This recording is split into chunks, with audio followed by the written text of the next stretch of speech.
One of the things that we're doing in the aerospace program is exploring drones in industry, and we reached out to the Greenville County Sheriff's Department to see if they would like to come and talk to the students about how they use drones with search and rescue. You're flying a drone inside of in a house, so you have obstacles, whether that's blinds, curtains, walls, ceiling, fans, and sometimes when you strike those objects, the brackets that we currently have or previously had, they would snap off and the light would fall. And it kind of dawned on me that this is a perfect opportunity for in-house work-based learning. So we used dial calipers to reverse engineer all of the brackets into a 3D modeling software. They studied the original brackets in the way that industry had tried to solve it already, and eventually moved into a brainstorming stage. And so as a group, they said, how would I mount a light on a drone?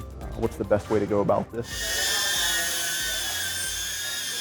Now we like to send drones in before we even send patrol dogs into an environment, so that drone can get a good observation within the house, looking for armed suspects or individuals within the residence. So the drones are keeping the canines safe, and the drones are keeping the deputies safe.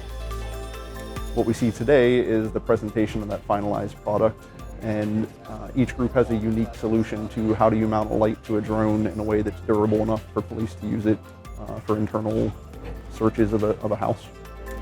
It's extremely impressive.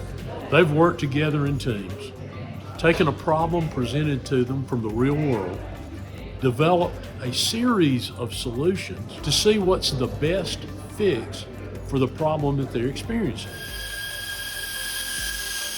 It'll enhance safety. It'll enhance our opportunity to use these drones in dim, low light situations.